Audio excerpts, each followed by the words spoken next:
What is going on, people? Welcome back to another episode of the Mike Roach Show. And today we are speaking about the number 19 pick for the Toronto Raptors in the 2026 NBA draft, Alan Graves.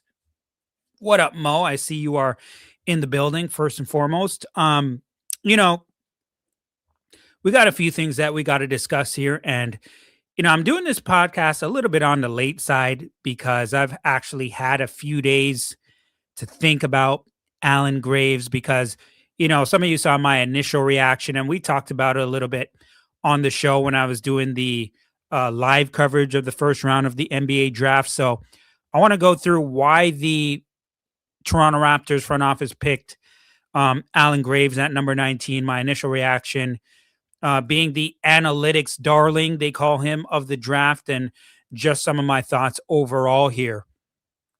And so the first place that I want to, and thank you for joining me for those who are going to see this early Saturday morning here, but I did want to get this out of the way early in the day because so many of us have already seen stuff about Alan Graves and have talked about him and all that kind of stuff. So I do want to get this over with early because I do have to move on to a whole bunch of other things regarding the Toronto Raptors and stuff as well. Other things in regard to free agency, our other rookie in the second round, stuff like that. But I do want to start here. Bobby Webster, okay? I want to talk about him first because he did talk about the reasoning behind Alan Graves. And so we want to touch on that a little bit. And some of the things that he talked about were high processor, two-way player, and wins the possession game. Okay. It always seems like Alan Graves, when you watch him, is one step ahead on a consistent basis. And first of all, I'm not mad at this pick, and I'll talk about that a little bit more after. I think anyway, I'll get to that after, but two-way player, which is always key for the Raptors. We know that. We see that in Colin Murray-Boyles. You see that in a guy like Scotty Barnes, obviously. And the Raptors try to fill their roster out with two-way players because clearly, if you're going to be a good team in this league, you need players that are going to be able to perform on both ends of the floor. I mean, duh, that's not rocket science here. And, the Raptors, they're trying to fill out the roster no matter what position on having the best two-way players on the floor. Clearly wins the possession game. He will cause havoc on defense. And if that is a 50-50 ball, damn it, you are counting on Alan Graves to be there before the opposition. It's just really that simple. And from watching tape, having the scouts going out here doing their due diligence, which they clearly did on a guy like Alan Graves, they have enough information and enough data analytics combined in totality to say, you know what, we believe at number 19, this guy is going to be the right pick. And so he can shoot the floor, stretch the floor from three-point range, shot 41% from three-point range, in low volume, by the way. So you're looking for him to improve there. Defensive disruptor. Bobby said this is what stood out the most. And I can completely understand that. You need defensive disruptors.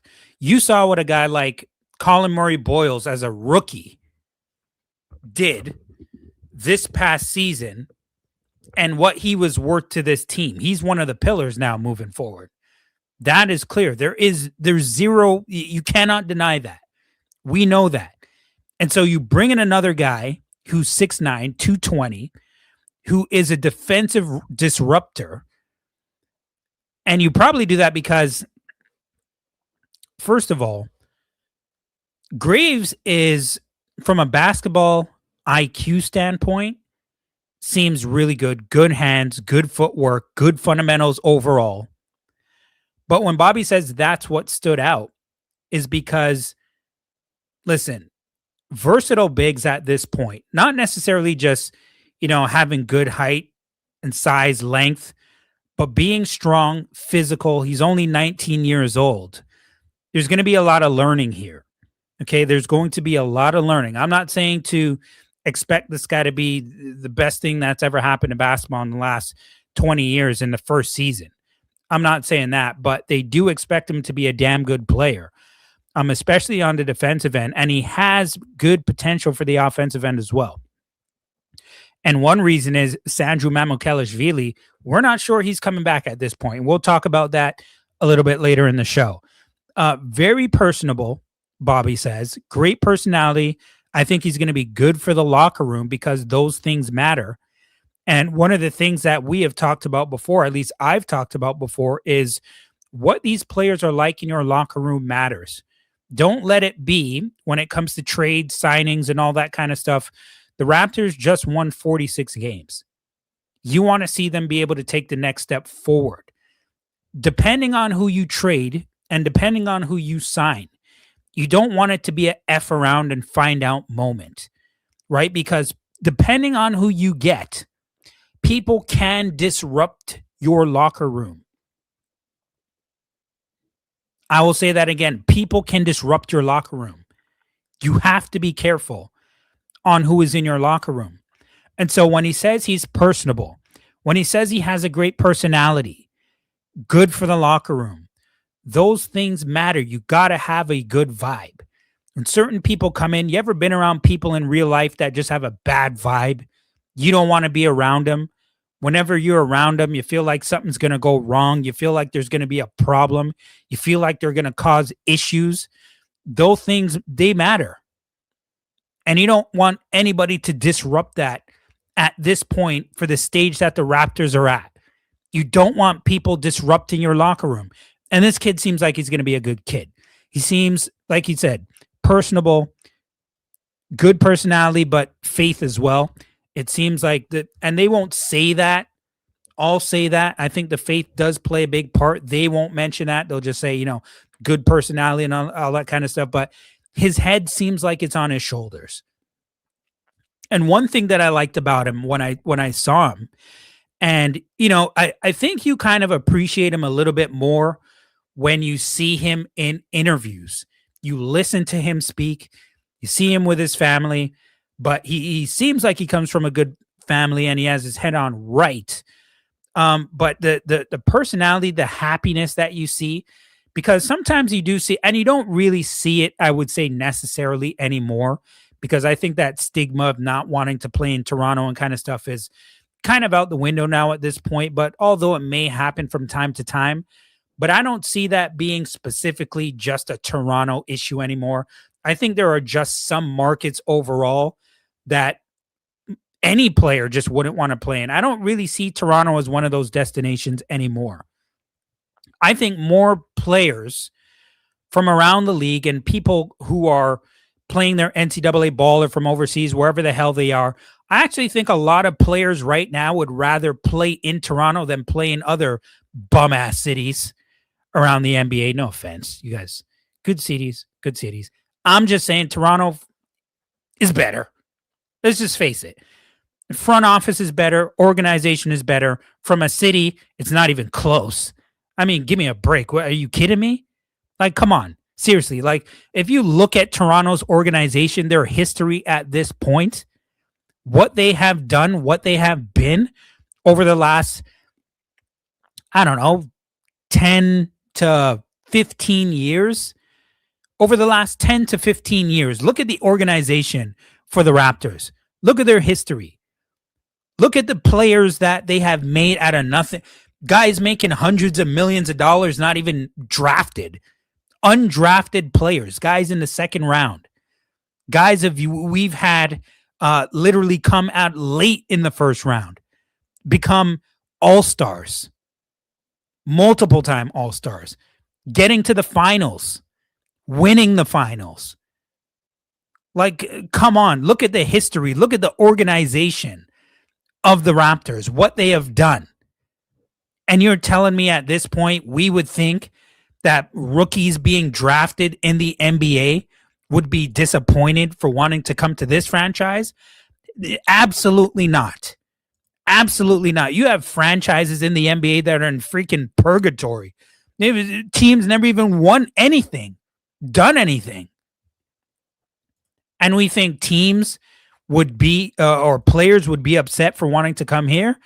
I don't think so. And so when you look at Alan Graves and how happy he was to get drafted by the Raptors, he was talking about he felt like he had a really good workout here, right? And so he seems happy. The organization seems happy. I saw him throw out the first pitch at the Blue Jays games yesterday. It looks great, and I think it's going to be a good fit. And you also have to know that you have to take guys that you believe are also going to work hard and want it for themselves. And I'll get into more of that in just a second, because I had a conversation with one of your head scouts, which is Dan Tolzman, right? Years ago. I was at work, floor side, like I typically am. And I will tell you about that in just a second. But the last thing that I want to talk about is, Bobby Webster and quoted, he said, we use the eye test and the analytics could sift, through the trees. We use the eye test and the analytics can sift through the trees. And I think that is an important statement as well, because, and the thing is, you really got to be careful when you use the eye test, because you can't necessarily just go on the internet, look at a bunch of highlights and be like, okay, this guy is the right guy or he's not the right guy. It's too small of a sample size. You're only seeing clips. You have to be able to see the totality of that person's game by what they do with intangibles throughout the entirety of a game. That is important. When guys are on the floor, you can't just look at a clip, go to the next clip, go to the next clip, go to the next clip. When you sit down and you're scouting and you watch a player, I've talked to scouts from multiple different teams, and anybody who's talked to me knows this. I've talked to scouts. I've talked to owners. I've talked to GMs, coaches, players. Guys, when you're scouting, you have to watch everything from the beginning of the game to the end, multiple different times, over and over and over and over and over again. Okay? You got to watch how they run the floor, how they are from a defensive standpoint, how they are with teammates. Are they doing the intangibles? All right, closing out on shots, boxing guys out. Fundamentals. Are they basketball players? Are they basketball players? That is key. And when I say, are they basketball players, I mentioned this in a podcast, maybe like a month ago or something like that. I always said, one of my old coaches, you ever seen that clip of Dylan Brooks when he was doing this in the front row at the Lakers game, kind of trolling LeBron in the front row? That guy that you saw next to him, his name is Mike George. He's an NBA agent. He's one of my former coaches. Okay, and I remember when we were young and I was at a practice and my brother was practicing. He was on one of Mike's teams. And he kept talking to them about being a basketball player, not being robotic, not being a robot all the time, switching things up, being in the flow of the game. When you catch the ball on the perimeter, you're on the wing as a basketball player. Instead of just driving and destroying people and getting called for charges or swinging it back out immediately to the top or your point guard or whatever, he would always say, use a jab step. Boom, get your defender to go one way, you go the other. Use a pump fake. All of these tools are at your disposal, but you have to be a basketball player. Use the fundamentals, the things that we're teaching you. Use them. And when you use the eye test in combination with the data analytics, you're looking for someone who has a feel of the game on both ends of the court, right? You're looking for somebody who knows how to be in position to take a charge, close out on shots. Does he have good footwork? Can you beat him to the spots defensively? You know what your man wants to do. You're paying attention. You're a good help defender. Do you force up bad shots? Do you use pump fakes? Do you use jab steps? Do you set good hard screens? Are you a good teammate? Are you a good thing? Are you good for the locker room? There's so many different intangibles right? And things that you have to know and understand. And, I'm not saying any front office is perfect or anything like that. And I'll talk about that in just a second. But to quote, once again, Bobby Webster says, we use the eye test and the analytics can sift through the trees. Now, obviously, we have to wait and find out exactly what kind of player he is going to be at the NBA level. Clearly, we have to know and understand that, because you really never know until they step on the floor exactly what they are going to be like or what they're going to do on the floor. And what is going on? I see you, Nana. Reiki on. Sorry, messed that up. Sheridan Forbes, I'll get to you. Superfan, what's going on? And I'll get to your comments in just a little bit as well. I just want to get through a bit more here. And I won't keep your time for too much. It is early on Saturday.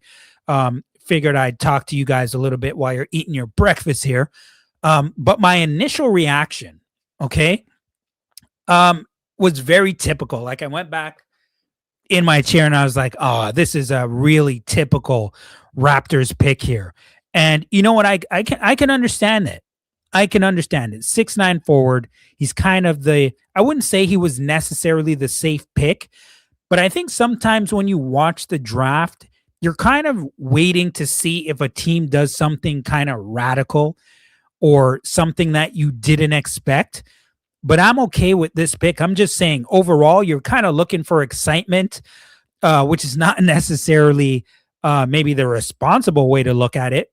You have to look at it from a standpoint where you got to make sure that you get it right. That's the most important thing, right?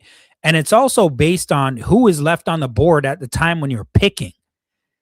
That's the thing. Who's left on the board at the time when you're picking? Now, at that point, right, in the draft, and I mean, I'm sure a lot of you guys know at this point, but I'll just share it with you anyway. These are the names, right? You're looking at, all right, Devonta Peterson, Boozer, Wilson, Wagler, Brown, blah, blah, blah, blah, blah. But we'll get into the teens. Ament Steinbach, Swain shot up the draft in my opinion. I did not think the Bulls were going to go there, even though I do really like that pick.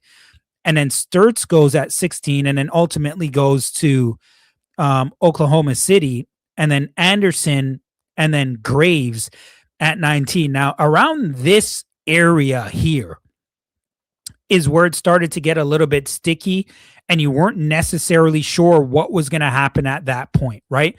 Like, there was big talk about LeBaron Philon. I thought maybe the Raptors would go. He could be a possible choice at that pick. At no point did I think that they were going to go for Cameron Carr, but I do like Cameron Carr. I thought maybe they can go with Senak Jr. Maybe. I don't know. Like I said, it depends, right?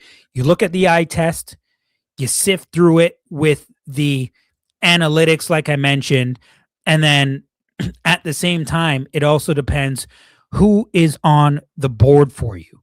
So you do have to look at that as well. And so earlier on in the show, I talked to you about Dan Tolzman, right? He's like your head honcho in regards to the scouting. And so years ago, Dan and I were talking. And for those of you who don't know Dan Tolzman, search him up. Check out some of his history. Extremely smart individual. He's a really smart dude. And I'm glad that he's with the Raptors organization, because he knows what he's doing. He knows what he's doing. There's a team here. There's no one man. There's got to be a consensus. There's a team here, and they do know what they're doing. But when we had a conversation, he was telling me, you know what? It was almost like the same thing. Yes, you have your eye test and you have your analytics, and you're going through everything. You're taking a whole bunch of different things into consideration. But he said, to a certain degree, the draft is a crapshoot. It's a crapshoot. And we know that. And I completely understand what he's saying, because no matter who you draft, right? You've seen players who have been drafted number 1, number 2, number 3, and they've been complete busts. They didn't do anything in the NBA for whatever reason, whether it be, opportunity, not a good fit, coaching, whatever the hell the case may be, whatever excuse you want to use. And then you can see guys who are second round picks who are Hall of Famers. You guys, you have players who are not even drafted who are doing crazy things in the NBA. You saw the deal that Austin Reeves just signed for the Lakers. You see what Fred VanVleet has been able to do in the NBA. And just those are just a few examples. Players undrafted. You've seen guys drafted in the second round. Nikola Jokic, for God's sakes. I mean, talk about a Hall of Famer. I'm talking about Jalen Brunson, the NBA Finals MVP, who just did work. Like, to a certain degree, this thing is a crapshoot. You can't make players want it for themselves. They've got to want it for themselves. You can want it for them, but they can't want it for themselves. When they get a payday and they start getting money, you can't make them want to continue to work hard. It's got to be in them. It's got to be in them. And some people have it in them. Some people don't. Some people are okay with being mediocre. Some people are not. And listen, you don't have to be an all-star or a superstar to make you a really damn good NBA player. You just have to be a star in the role that you're in. Whether you play 28 minutes, whether you play 25 minutes, whether you play 10 minutes, whether you play 4 minutes, whether you play 30 seconds. What do you do in the time with the opportunity that you've been given? It's the same thing in life. In life, everybody's life is different. And that's why it's so important for anybody who's watching this or who is going to watch this. Have you ever heard the saying that comparison is the thief of all joy? Comparison is the thief of all joy. It's 100% true. Do you know why? You can't compare yourself to anybody else because everybody's life is uniquely different. Everybody has a different upbringing. You got different parents. Your circumstances are different. Everything in everybody's life. I don't even care if it's your sibling, family member that's super close to you. Everybody's life is different. The way you've been taught is different. The way you think is different. Your DNA makeup is different. Everything about you is different than somebody else in this world. And so that is why you cannot compare yourself to other people. And you cannot compare. So where I'm going with this, draft picks, you cannot compare them. Everybody's going to want it for themselves. Regardless of your circumstances, regardless of where you're picked, regardless of who your coach, your front office is, you got to want to do it for yourself and take hold and make something happen for yourself wherever you are. And I see the comments, questions coming in. I'm going to get to them. Trust me. So overall, I mean, I'm not mad at the pick. I'm good with the pick. Good size, defender, good IQ, can stretch the floor. Gonna see him get into better shape. He's only 19 years old. Take that into consideration as well. 19 years old. Okay? And I like his personality. He seems to be happy and happy coming here. And I've talked about that earlier. It makes a difference when you're happy where you're playing. Look at a guy like Scotty Barnes, a Jacoby Walter, a Colin Murray Boyles, a Jamal Shed. And I'm talking about guys who are drafted here. It makes a difference when you're happy where you're playing. And Alan Graves seems happy to be playing here. Now, he's been talked about as the analytics darling of the draft. And yes, it is small sample size. And I'm going to share my screen with you just for a second here, not for very long, with Basketball Reference here. We won't go absolutely nuts when it comes to this, but we will talk about it in just a little bit. We talked about, what Bobby Webster was talking about in regards to using the eye test, having a feel, but then the analytics and the data as well. So you're looking at him right now here at Santa Clara, the West Coast Conference, WCC, in 22.6 minutes per game. Okay. Now you're looking at him, you're looking at some of the numbers. Now, immediately what stands out to me is right here with your steals. 2 steals a game. All right. That's what we're looking at.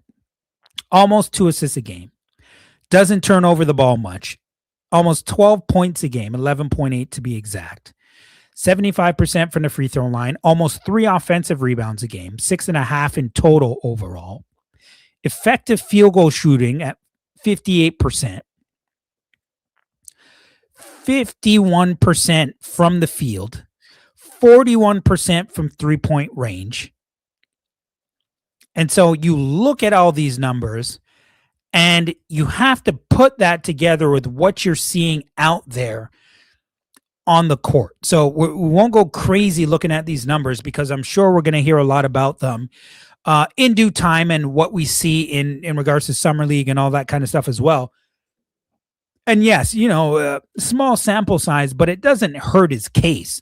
Obviously, it makes his case look better when you look at those numbers. Right? So defensive versatility and good feel for the game at 19 years old. We like that. Came off the bench for the WCC. We talked about that, and we just talked about his numbers. Overall, this is a guy that you're probably going to have to rely on a little bit off your bench when that season starts, because I don't think Mamukelashvili is coming back, to be honest with you. I don't know what the situation is going to be. We're hearing all this talk about, trying to sign Mamu, and now we're hearing about what's going to happen with RJ, possibly with Pirtle, Ingram, about every damn player at this point, aside from like Scotty Barnes and CMB. I mean, you throw Jacoby Walter in there. I don't know what the hell is going to happen. But now we're hearing about Kawhi Leonard. And I got some things to say about that. I won't do it on this podcast, but there's going to be some steady shows coming up. I mean, we're into summer now. There's a lot of things happening, and you got to be back intact on this microphone because there's a whole bunch of things happening. All this talk now about Kawhi Leonard. I mean, listen, I got some words for you about that one. We'll get to that. I'll get to that. Okay. But he's going to be a guy now, Alan Graves, that I think is going to get minutes off the bat and is going to play just like Colin Murray-Boyles. Obviously not any Colin Murray-Boyles minutes going forward. And I think Colin Murray-Boyles is going to be starting for the Raptors next year, and Alan Graves is going to be that guy coming in off the bench. But he will get minutes early, I believe, especially if things do not happen in the Raptors, for the Raptors' sake, with Sandro Mamukelashvili. But my thoughts overall here, and we'll go over everything and we'll sum everything up here. I'm good with this pick at 19. Bobby Webster and Dan Tolzman have a pretty decent history with their drafting. I think we should give them the benefit of the doubt here. And obviously we got to wait. We got to wait and see how they play, see how he plays. We do have to wait for that. We can't just jump the gun, but I do have a good feeling about this pick, Alan Graves at number 19. I think they really did their due diligence here, and I think it could be high risk, high reward. I'm not sure how many teams would have taken him at 19, but for the most part, when you look at different parts of an organization, right? Like some parts you look at free agent signings from an organization. You look at drafting from an organization. Some organizations you look at coaching. There's a whole bunch of different ways. Sometimes you look at health and how organizations take care of their players' health. Some organizations are better in one aspect, worse in the other. For the most part, the consensus around the NBA is when you look at the Toronto Raptors and their history when it comes to drafting players, whether it be in the first round, second round, finding players that are undrafted, whatever the case may be, they have a good history in that regard. That's what I'm saying here.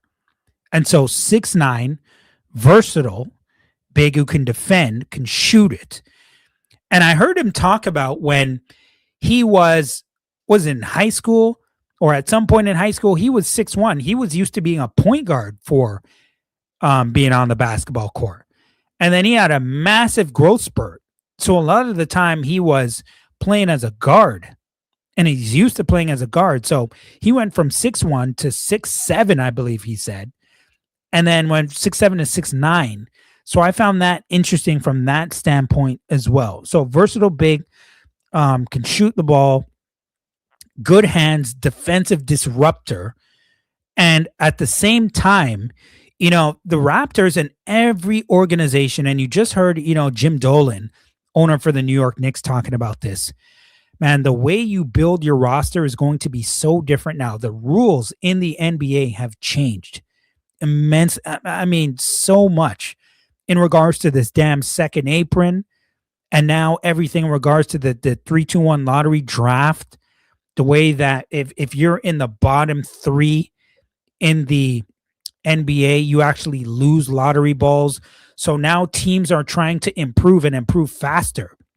You don't want to be in complete just disaster mode, being at the bottom teams in the NBA. The way you fill out these rosters now, you have to be so careful. So if you're looking at these teams, right? Memphis, the Bulls, the Sacramento Kings, the Brooklyn Nets, they have to do something to make sure they're not in relegation in regards to lottery balls. So you have to improve your team. And because you don't want to be in that second apron now, your team has to be made over, but you got to have a little bit of flexibility in regards to your cap room. You have to have a little wiggle room. You got to have a little bit of space. And so some of these players, you look at Oklahoma City, right? Trading away some of these players that they get, and you're like, damn. I mean, some of these players that you guys are trading away, I mean, what, are you kidding me? Are you kidding me? These guys are just trading away for second round draft picks because you don't want to get into that second apron. The second apron and the way you have to build your roster now, you need young pieces if you can get them, and young pieces that can play on the cheap. You need the Colin Murray Boyles. You need the Jamal Shed. You're going to need the Allen Graves. Because the landscape of the NBA has changed. You need guys who you can draft, who can come in and do something for you at this point. Yes, you're obviously going to need time to get them to play and develop and all that kind of stuff. But you need young, cheap talent right now who you can use and develop. High-performing, two-way players, disruptors. Okay, valuable pieces, both ends of the floor, high processing, winning possession games. All of those things matter. And remember, Bobby Webster is looked at like, when it comes to the cap, he's looked at as a master. This was his thing, right? Even before coming to the Toronto Raptors. Now, he's done some questionable signings. We can all discuss that. Damn it, he needs to find out a way to clean this thing up, and we'll see what he does over the next few weeks. But I'll share my screen with you for the last time in regards to this whole thing with the second apron. You have to be very careful. And we're not going to get into really the depths of it, but the second apron, you got to be careful. And I mean, no contract. You guys seeing this? Okay, no contract aggregation, no trade exceptions, no cash and trades, no buyout market signings, frozen draft picks, financial thresholds. And I went through a bunch of this stuff before, and people have told me, Mike, I understand you're talking about all these things regards to money and contracts, second aprons, and all that kind of stuff. this is extremely boring. We don't want to talk about this. I said, okay, fine. That's a specialty show by itself. And so we won't get into too much of all of that. The point of what I'm saying is here, your roster construction at this point in the NBA has to be on point. And you need young players, damn it, who can step in and play early. That is the route. Look at the Raptors the last few years. You just pushed Cleveland to 7 games without 2 of your starters. Ingram was there for a little bit of the time before he had that injury. Quickly didn't play the entire series. We had to rely on Jamal Shed, Jacoby Walter, and Colin Murray-Boyles. Obviously, yeah, we have RJ and Scotty. I'm not talking about the veteran. I'm talking about the young players. That we have. Those are the guys that we had to rely on. And so now you put Allen Graves on top of that. And so overall, I'm good with this pick. Like the personality. Do think he'll be good for the locker room. Wins the possession game. High processor. Two-way player. Good from three-point range, at least in small sample size, but a defensive disruptor, good personality, good for your locker room. Overall, all that stuff in totality. And I'm going to get to some of your comments here. Actually, I'll get to it right now because we're going on 40 minutes, and I really want you guys to be able to go on with your day because I have a lot of other shows that I got start writing some notes for that got to come out quick, fast, and in a hurry because moves and rumors and all that kind of stuff are flying off the radar right now, and they're going crazy. And if anybody sees anything right now that's being talked about live during the show right now, hit me up and let me know because there's always something that is being talked about here. Superfan Mo Official says, what's happening, Mike? What is going on, Mo? And happy belated birthday for everybody who doesn't know Superfan Mo, one of the best Raptors fans in the business. Hit the like button, folks, for more great content and moments. I appreciate you. Thank you very much. I appreciate that, Sheridan. Nana is in the building. Kid is 19 and married. I'm already a fan. That is a good point. I didn't bring up that point already, but yes, he is a married man at 19 years old. Very interesting. I wonder if that plays a part because, when you're scouting these guys, right? Aside from the basketball, whether it be on the court, physical production and what they're doing in their workouts, they also do they're talking to people in regards to wellness as well. What's going on upstairs? That matters. And that can hurt you in the draft process or make things better for you. Maybe sometimes it really doesn't play a part if, teams are kind of neutral on you. But yeah, you bring up a good point. I mean, it's all good to me. I don't mind it. That's his thing. As a fellow married man, I mean, good for him. Webster got a Bible thumper for quick, just playing jokes. Listen, as long as he's of good character, I could care less. Sheridan says Raptors love undersized bigs. They definitely do. Definitely part in their history. That's why, man, when you watch the Raptors, that 6'9", 6'8", I still think they're going to go out and try to get a 7-footer this summer. I really do. And I know they just signed a player from Oregon? He's a center. If you guys don't know what I'm talking about, they signed a guy, I believe, on a Exhibit 10 contract. He's a center. I think he's from Oregon, and he looks like a really nice player. I'm going to discuss him as well. I can't remember his name. Excuse me. Maybe one of you can find it for me or something like that. But I will be doing a show on him too. He could be interesting, so we will look at him. Who would you have picked? That's a good question. I don't know necessarily. LeBaron Philon looked like an interesting player to me. Cameron Carr, Senak Jr. There's a lot of guys. Bennett Sturts. Bennett Sturts was off the table, so you can't really say him. Hans Steinbach was off the table. Swain. I don't know. I don't know. I mean, in hindsight, we could all go back and look, but I don't really know. Do you think the Raptors care about offensive? They absolutely do. They absolutely care about offense. They just care about defense more because I think that what they're looking at is an offense 100% matters. So Gary Roberts, I see where you're coming from, and I understand where you're coming from because it does matter. And Bobby talked about this. He talked about the Raptors needing to be a better offensive team.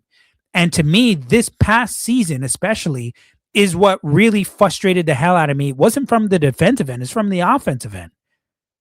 So I see where you're at here, and I see where you're going with this. And yes, from an offensive standpoint, you need guys who could put the ball in the hole.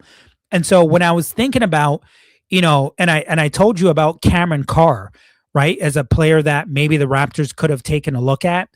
When you're talking about offense, the reason I was looking at a guy like him, and I'm not saying they had to draft him, I was just saying the reason you take a look at a guy like him is because how dynamic he is as a player, high flyer, can get to the basket, shoot it from 3-point range. I was just wondering if they go after more 3-point shooting since you mentioned offense. And the draft, though, is not the only way, obviously, that you can do that. You can still get other free agent signings. You can make trades. There's multiple ways that you can improve your team aside from just the draft. So I do expect the Raptors, at least I would hope, that they go and try to get offensive-minded players, a few, because you need players who can shoot the ball, can give you some offensive creativity, right? So that the defense does have to focus and not strictly lock into a Scotty Barnes or lock into whoever else is going to have the ball in their hands. You need shot creativity. Guys who can shoot the ball from 3-point range off a catch and shoot, can pull up off the dribble, can give you a floater, can get to the basket, can shoot well from the free throw line. You need creativity. The ball has to be moved, right? There's got to be a flow in the offense, not wait, give it to somebody with 5 seconds left on the shot clock, and then be bamboozled into taking a low percentage shot at the end of the shot clock. That ain't what we're looking for. And so, yes, you do need offensive creativity, and how they're going to address that, I guess we'll see soon. Gary, again, and do you think the Raptors have an issue scouting and trading for real offensive engines? It's like every player they pick, they got to either teach them offense or their style just doesn't fit. And yeah, that's kind of a bit of what I was talking about. It's a good question. It's a good question. You bring up a good point. Like, yes, we've talked about the Raptors from having defensive versatility, which is great. It's great. But you also need to have a top 10 offense if you want to be, one of the teams at the next level, right? And so we want to see this be addressed. We want to see this be addressed, right? So what they're going to do from that standpoint, I don't know what they're going to do in terms of who they're going to sign. And my boy Pensari, Rob, is in the building. Shoot me a link, damn it. Let me see if I can be enough of a high processor, Rob, to figure this damn thing out while I'm on air in just a second. Kawhi coming back.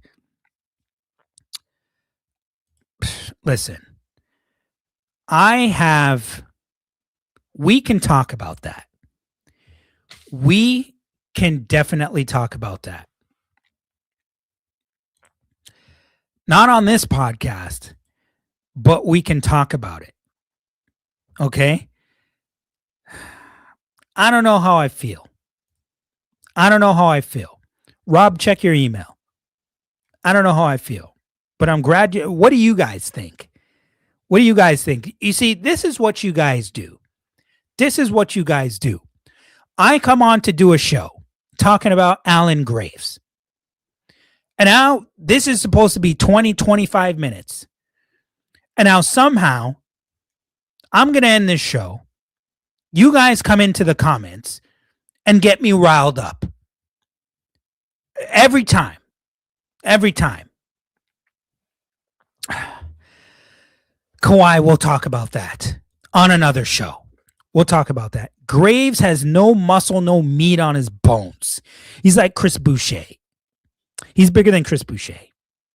Damn it, he's 19 years old. Chris Boucher is 30-something. Okay? Take that into consideration. That's number one. Number two, he's 6'9".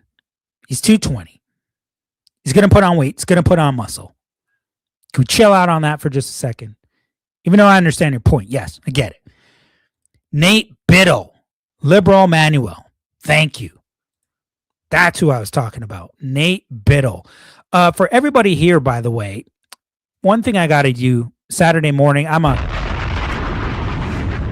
drop a bomb here. I definitely got to, I'm gonna drop one more. Yes. You guys deserve it. Also, let me get into salute Mike, super fan, happy belated. Yes, super fan, happy belated, like I was saying. Raptors champs is in the building. Toronto Sports says, I wanted Sturts. I thought Sturts was going to be definitely a pick that the Raptors might have made if he was on the board. So I wasn't sure, but yes. I do think, like I mentioned, right, depending on who's out on the board as well as who you're going to draft. So it's Pensari, check your email, see if you got that. If I sent it to the right email.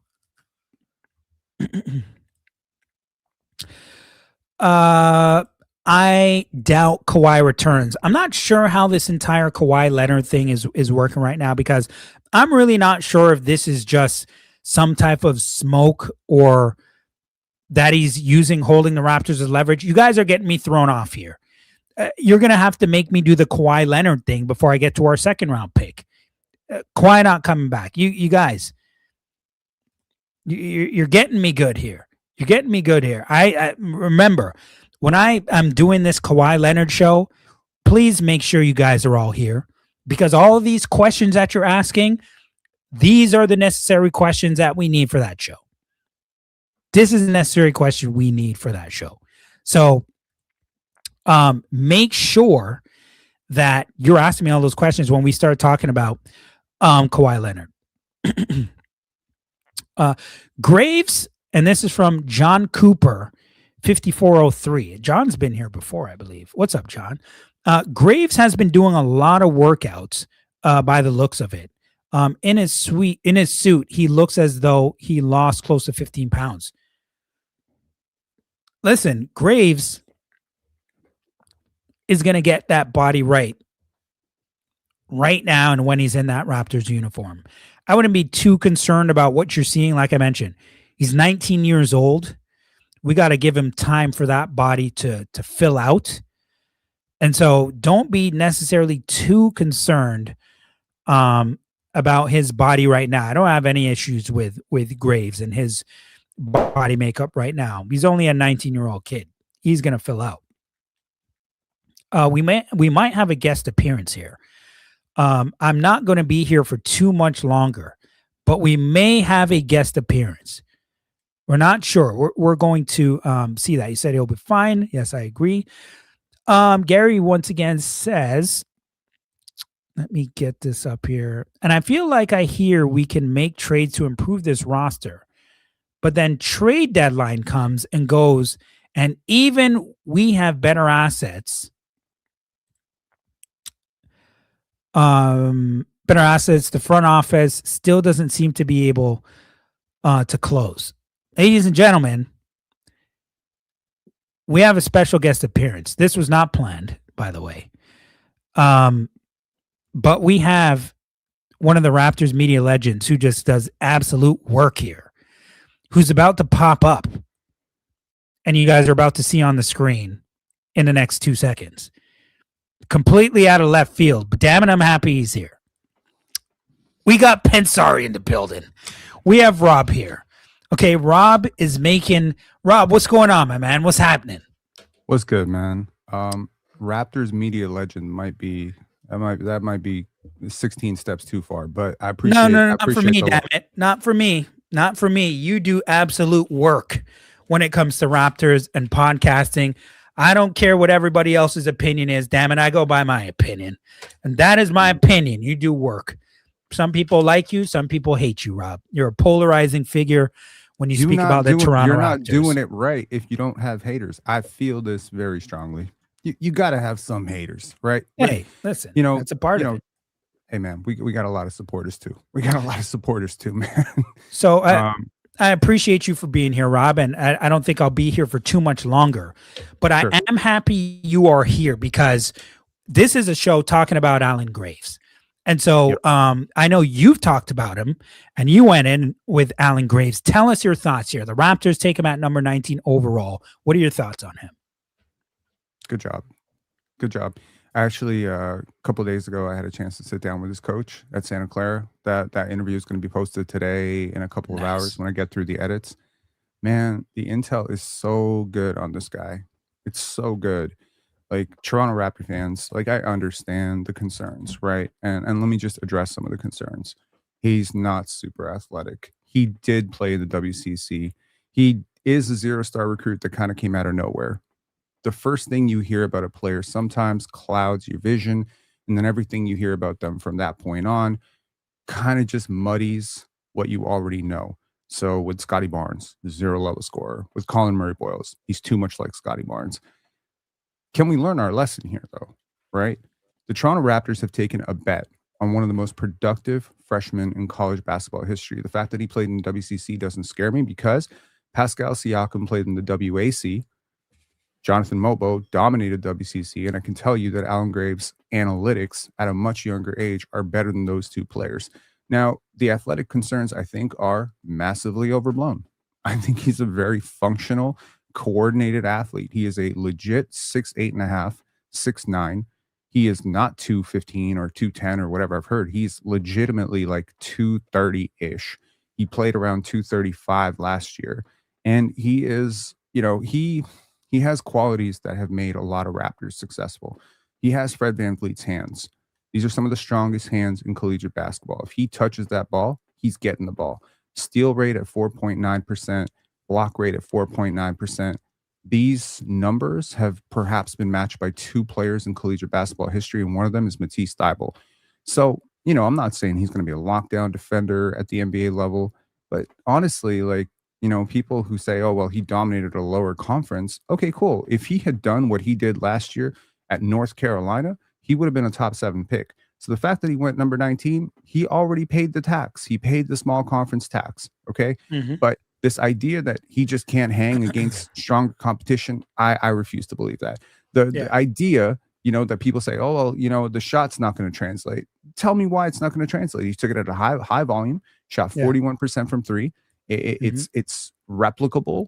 And the most important thing here, Mike, that I think the Raptors are really betting on, and this is a bet, it's a bet. It could flop. And I'm not saying it's going to be a guarantee. To go from a 0-star, okay, just to put in context, Nate Biddle just went undrafted. He was a 5-star, consensus 5-star, McDonald's All-American. Jaden Bradley, consensus 5-star, coming out of IMG Academy, and the number 2 point guard in his class. He took 4 years and went 50th. Alan Graves was a 0-star recruit, red-shirted. And by the way, to anyone who's watched Alan Graves in high school, he does not look like an NBA player. So I'm not mad at anybody for putting him at a 0-star. His shot wasn't as good as it is now. His footwork wasn't as good as it is now. His body was completely wrong just for basketball. But this is a natural athlete. This is a guy who played football. This is a guy who has a natural, and his brain, bro. This guy, when you watch game 1, game 2, game 3 against the same competition, he doesn't make the same mistake twice. And he just and a phenomenal rebounder. And rebounding is the one thing that translates 100% from college to the NBA. Good rebounders in college end up being very productive rebounders in the NBA. So I think the Raptors have found, at worst, a really good role player. At best, fingers crossed, much more than that. But, in just such a, high character. When you talk about high character, this is a guy who should have started last year. They asked him to come off the bench. He said, "Coach, no problem." He is not a center. They said, "Can you please play backup center? Our backup center is injured." "No problem, coach. Mm-hmm. Anything you want from me, no problem." If Darko Rajakovic goes to him on day one and says, "Please play backup point guard," he'll say, "No problem." Mike, you've coached basketball. You love players like this. Yes. You love players who say anything for the team, coach. I understand the concerns. People wanted Cameron Carr. People wanted, LeBaron Philon. Look, at 6'9" with a 7-foot wingspan, there are very few things that a super hyper processor can't solve at the NBA level. We learned this with Jokic. We learned this with Luka Doncic. We've learned this with Fred VanVleet. Athleticism is not the be all and end all. We don't even track athleticism the right way. So that's my 3-minute pitch to your audience. Get behind this kid. He deserves your support. I'm not sitting here proclaiming a future all-star or anything like that, but man, this kid has a real chance to be good. Oh man, appreciate that, Rob. Thank you, man.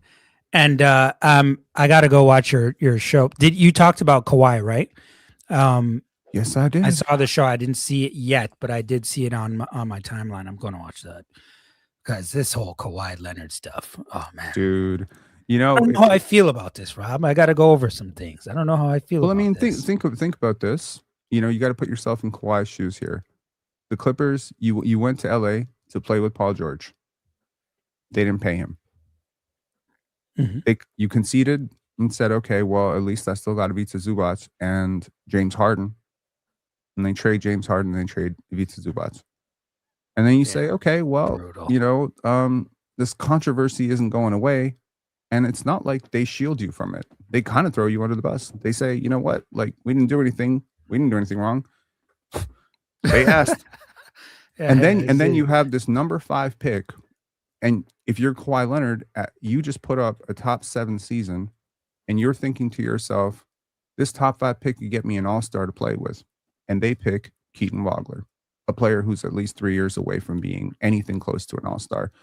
So if you're Kawhi Leonard, that's a good point. Give me Scotty Barnes. Give me Scotty Barnes. Give me a Scotty Barnes, Kawhi Leonard tandem. Remember that team in the 90s? Mm-hmm. Yeah. Won a few championships. He sees what's going on over there in Clippers land.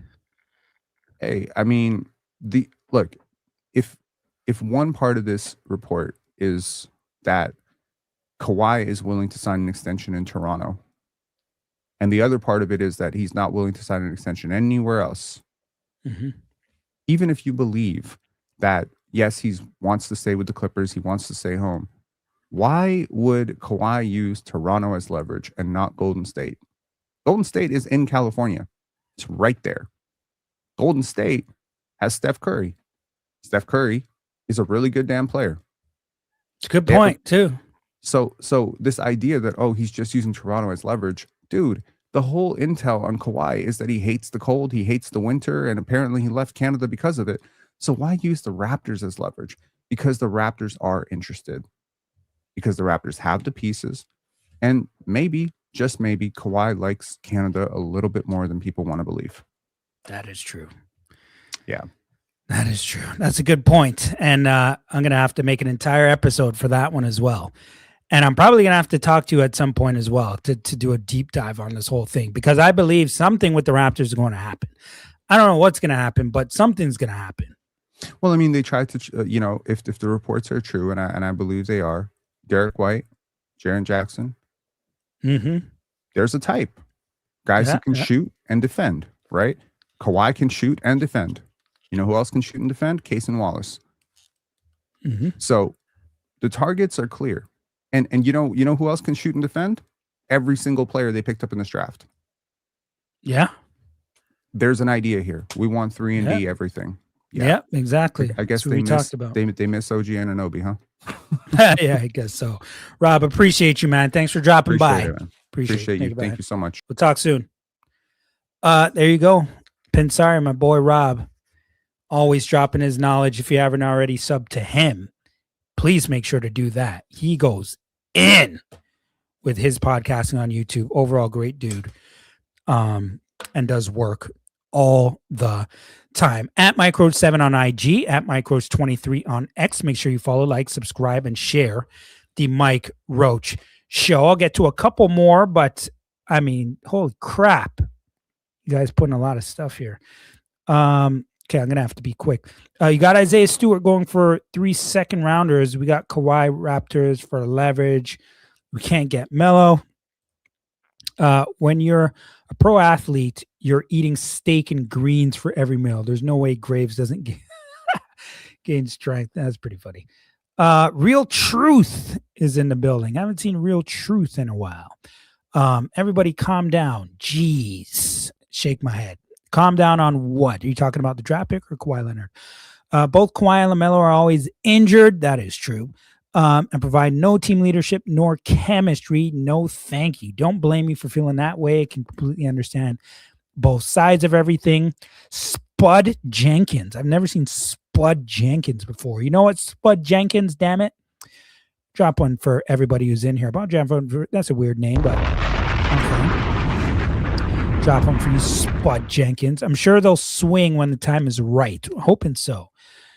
I believe conditioning coach has put in work, hopefully footwork. The kid will be a beast defensively with CMB. Granted, we don't move CMB for someone like Jaylen Brown. They ain't moving CMB.